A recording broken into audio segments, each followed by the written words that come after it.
Right, so far then we've looked at the role of oxygen during exercise. What we're going to spend a bit of time on during this session is looking at the role of oxygen during recovery that supports our ability to recover quickly to enable us to get ready to perform again, both quickly, short term, but also long term. So you have a far nicer, far more colourful and far better drawn diagram in your worksheets, but I'm just going to take you through this really quickly. We are going to spend more time during these looking at these two areas here, so these are the real areas of interest for us, but I'm just going to spend a bit of time very quickly just looking at this first part here because it does kind of fit into some of the things I've been talking about over the last couple of weeks. So this area is known as oxygen deficit. Now, as I've said to you, regardless of the activity, at the beginning, whether it be a marathon run or a 1500 metre swim or whatever it might be, the anaerobic activity always kicks off the energy process, okay, always, simply because heart rate and breathing rate cannot elevate sufficiently quickly enough to meet the oxygen demands of the activity from essentially go from stationary to move quick enough. So oxygen debt essentially is, or beg your pardon, oxygen deficit. Oxygen deficit is essentially the amount of oxygen that would need to be consumed if the entire task was to be performed aerobically. Okay, so what we have is this deficit. This is what should have been used, or this is what we would need to have been able to use to consume had we done the entire activity aerobically. So at this point we have ATP-PC kicks in for those first 8 to 10 seconds. That elevation is still continuing, so we still haven't got enough oxygen meeting the demand of the exercise. So lactic acid system takes over until we get to a point of steady state. And steady state essentially means that the supply of oxygen is meeting the demand. So at this point now we come to the end. So this dotted line is the end of the exercise and we move into the recovery phase. Now, in the past at GCSE, you probably will be aware of a term called oxygen debt. Okay, the amount of oxygen that is being consumed above that which would normally be consumed at rest. We're not going to use the term oxygen debt. We're going to use the definition that I've just given you there, but we are now going to call it, I just need a pen that works. We are now going to call it EPOC, okay? Excess post-exercise oxygen consumption, okay? Excess post-exercise oxygen consumption. Exactly the same as oxygen debt, but you're going to use this now instead of that, all right? So I'll use this pen for no one, I think. So we've got two sections of this recovery. Okay, you'll notice here. Now you'll notice the first section here finishes around 4 minutes. That's really quite important. Okay, so we're going to talk through that as we go. I'm going to move this, but I'll do a little one in a second. Let's just get that off. I can see this blue colour is going to be a bit of a pain, but there we go. So at the end, we've got that dotted line, and then we've got a little curve out, and then at around 4 minutes we see this divide, if you like. So I've got that bit there and those there. Okay, so we're going to concentrate on this spot here. Now this part is known as the alactacid, or, and just as valid, fast component. So actually I might advise you to actually just use fast, just use the term fast component, okay? Maybe you can use lactic later on, degree level stuff if you want to. It's not a bad thing to know, but you can use the term fast component. Now, the fast component essentially takes around 2 to 3 minutes, okay? And around 2 to 4 litres of oxygen. And what's it do with those 2 to 4 litres of oxygen? Well, it does the things, it replenishes the things that are going to be needed immediately we start exercising again. That's its role. Its role is essentially to replenish the stuff that we need immediately next time. And I'm hoping, before I even write it down, you could probably, not guess, you could probably tell me what that is, but it is replenishing ATP and PC stores. Okay, really important, that immediate source of energy. So really important to replenish those as quickly as possible. And then also we replenish myoglobin stores.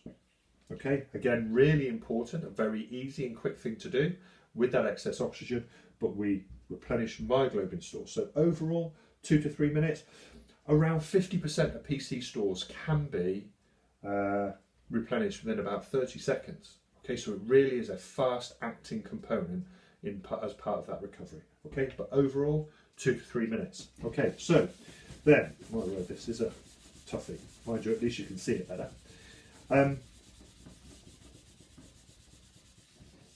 So that no prizes for guessing then. The second part here is the lactacid or slow component. Now, overall, this can take up to 48 hours depending on the level of intensity of the activity. Not all of it does, but some of it does. Now, first thing is we want to remove lactic acid. Now we know that lactic acid can be removed by simply being processed through to aerobically respiring tissues during exercise, and also happens in recovery. But actually we have a greater scale thing here, and if we particularly look at something that's quite anaerobic or intensity has been very high, that there are some issues around a huge buildup of lactic acid. Actually it becomes a little bit more complex. So at that point what we can do is we want to convert in recovery lactic acid back to pyruvate, because when that happens we can actually convert pyruvate then to glucose. Now often you might see, or later on you might see, a symbol such as this, and that essentially means that a chemical reaction is reversible. So during anaerobic glycolysis, where we see glycogen being converted to glucose, that 6-carbon molecule then split into 3 and then broken down to produce pyruvate, that is a reversible chemical reaction. So when we do have lactic acid, we can convert it back to pyruvate, which then can be converted back to glucose, then to glycogen and restored. Now this, as a process, is known as the Cori cycle. Okay, and this happens in the liver, and we know that glycogen is stored in the liver, so we have high levels of glycogen stored within the liver as well as the muscles, but this complex chemical reaction takes place in the liver, known as the Cori cycle. Now this takes around an hour to 2 hours, okay, as a process. But then I did say that overall the slow component takes around can take up to 48 hours depending on the intensity. Well, there is absolutely no way that you can replenish glycogen stores, which is a key element of the slow component, replenishing glycogen stores. There is no way you can replenish the amount of glycogen that has been used during that activity purely through reconverting lactic acid back to pyruvate, back to glucose and into glycogen. Obviously glycogen levels now have become depleted, so that comes down to you and your diet and what you're ingesting, and in particular what you're ingesting in the first 30 minutes after exercise. You have something called an anabolic window where metabolism remains high and you can break down carbohydrates very quickly in order to store as glycogen in the liver and in the muscle tissues. Now, as I said, depending on the level of activity, that breakdown can take up to 48 hours. And I'm not just saying what you eat in the first half an hour afterwards actually is the only substrates they're going to take, but the first 30 minutes after exercise is known as an anabolic window, and actually that's when your body's most efficient at breaking down carbohydrates to restore as glycogen. You will continue to eat over those 48 hours, but during that process that complex breakdown continues. So 1 hour Cori cycle, but up to 48 hours to be replenishing glycogen stores fully, depending on the level of intensity. Now, whilst this all happens, there are things that we can perhaps overlook, and it's important that we recognise and we can see what is happening and why it's happening. So, obviously, to maintain a supply of oxygen, we need an elevated heart rate and breathing rate. Okay, those need to be elevated during this time. Okay, otherwise we can't get the oxygen to the areas that require it. Now, that in itself is energy is required for cardiac and secondary respiratory muscles.